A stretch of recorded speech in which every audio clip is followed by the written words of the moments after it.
কাটলো না জট, অনির্দিষ্টকালের জন্য অনশন শুরু হলো রায়গঞ্জ মেডিকেলে। সোমবার রাতে চিকিৎসক ও নার্সদের নিগ্রহের অভিযোগ ওঠে রোগীর পরিবারের বিরুদ্ধে। এরপরে পুলিশ আধিকারিকদের ঘেরাও করে দিনভর বিক্ষোভের পর পুলিশের তরফ থেকে নিরাপত্তা সুনিশ্চিত করার কথা দেওয়া হলেও 6 দফা দাবিতে অনড় চিকিৎসকরা। পূর্ব নির্ধারিত 12 ঘন্টা অনশনের কর্মসূচি সারাদিন চিকিৎসকরা পালন করার পর সেই অনশন তুলতে অস্বীকার করেন তারা। ঘটনাস্থলে অতিরিক্ত পুলিশ সুপার কুন্তল ব্যানার্জি ও রায়গঞ্জ থানার আইসি আসেন। তবে অনশন না তুলেই সেই অনশন অনির্দিষ্টকালের জন্য শুরু করলেন তারা। 12 জন চিকিৎসক অনশনে বসেছেন বলে জুনিয়র চিকিৎসকদের তরফে জানানো হয়েছে। আমি ডক্টর তন্ময় মণ্ডল, আমি পিজিটি জেনারেল মেডিসিন ডিপার্টমেন্টের কাছে আজকে আমাদের এসপি সাহেবের কাছে, আমাদের উত্তর দিনাজপুরের এসপি সাহেবের কাছে আমাদের কিছু স্পেসিফিক দাবি ছিল, 6টি দাবি। আপনারা জানেন অলরেডি আরজিকর নিয়ে আমাদের সারা রাজ্য তথা দেশ তথা সারা পৃথিবীর ধরে 2 মাস ধরে তোলপাড় হয়ে রয়েছে। তারপরে আমরা কিছু স্পেসিফিক দাবি রাখি যে আমাদের এই হাসপাতালের যে নিরাপত্তা যে ব্যবস্থা রয়েছে সেটা যেন আরও সুরক্ষিত করা হয়, এখানে যেন আরও পুলিশ পার্সোনাল ডিপ্লয় করা হয়। তো এরকম আরও 6টি দাবি নিয়ে আমরা আমাদের আন্দোলন চালাচ্ছিলাম। এমতো অবস্থায় গতকাল রাতে রায়গঞ্জ মেডিকেল কলেজ হাসপাতালের ফিমেল মেডিসিন ডিপার্টমেন্টে 20 থেকে 25 জন এসে ভাঙচুর চালায় এবং অন ডিউটি ফিমেল নার্স এবং ফিমেল ডক্টরকে ফিজিক্যালি অ্যাসল্ট করে। তারপরে গিয়ে আমরা যথারীতি জানেন যে আরজিকরের যে ইনসিডেন্ট ঘটেছে তার জন্য WBJDF এর তরফ থেকে আমাদের 12 ঘন্টার একটি প্রতীকী অনশন চলছিল সবকটা মেডিকেল কলেজেই। তো আমরা সকাল 9টা থেকে রাত 9টা অবধি আমরা সেই যে আমাদের কর্মসূচি ছিল সেটা আমরা পালন করছিলাম। কিন্তু গতকালের ঘটনার পর আজ আমরা এসপি সাহেবের কাছে কিছু ডিমান্ড প্লেস করি এবং এসপি সাহেবের পক্ষ থেকে অ্যাডিশনাল এসপি সাহেব সেটিকে অ্যাকসেপ্ট করেন, সেই দাবিগুলিকে, সেই ডিমান্ড লেটারটাকে অ্যাকসেপ্ট করেন এবং তারা জানায় যে রাত 9টার মধ্যে তারা কিছু সদর্থক বার্তা আমাদের কাছে দেবেন। তো সেখানে আমাদের কিছু অন্যায্য দাবি ছিল না, যে বেসিক ডিমান্ডগুলো ছিল যে এখানে যেটা ঘটলো যে ঘটনাটি তার দায় আইসি সাহেবকে নিতে হবে এবং ইন রিটেন সেই ওনার এই যে আমাদের যে নিরাপত্তা ফেইলিওর হলো সেটা ওনাকে স্বীকার করতে হবে।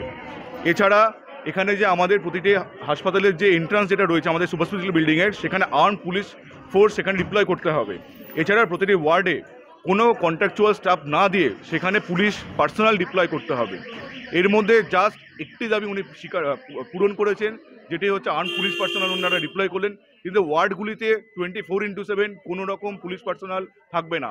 যদি থাকে সেটা নাকি অনলি যে সমস্ত নাকি কন্ট্রাকচুয়াল সিকিউরিটি পার্সোনাল তারা থাকবে, কোনো পুলিশ পার্সোনাল সেখানে থাকবে না। এছাড়া আমাদের আরও একটি দাবি ছিল যে যারা নাকি এই কাণ্ডের সঙ্গে যুক্ত ছিল গতকাল তাদেরকে অবিলম্বে গ্রেপ্তার করা হোক। ওই 20-25 জনের মধ্যে অন্তত শুধুমাত্র 2 জনকে গ্রেপ্তার করা হয়েছে এবং সেই 2 জনকে এমন কিছু যে বিএনএস অনুসারে যে সমস্ত ধারাগুলিতে অভিযুক্ত করা হয়েছে সেখানে তারা আজ বাদে কাল ছাড়া পেয়ে যেত। আমরা মেডিকেয়ার যে অ্যাক্ট রয়েছে 2009 অনুসারে আমরা তাদেরকে নন মেলেবল যে সমস্ত যে এইগুলো রয়েছে, কোডগুলো রয়েছে, তাতে আমরা তাদের এগেন্সে দেওয়ার জন্য বলি এবং তারা সেটা জানান যে আগামীকাল বা পরশু যখন নাকি কোর্ট খোলা থাকবে ওনারা সেই পয়েন্টগুলো এখানে অ্যাডিশন করবে। কিন্তু তারপরেও যেটি আমাদের মূল দাবি ছিল যে আইসি সাহেব আমাদেরকে আশ্বস্ত করার পরেও 3-4 দিনের মাথায় এরকম একটা ঘটনা আমাদের ফিমেল মেডিসিন ওয়ার্ডে ঘটে গেল, যেখানে আমাদের অন ডিউটি ডাক্তার এবং নার্সরা মার খেলো পেশেন্ট পার্টির হাতে।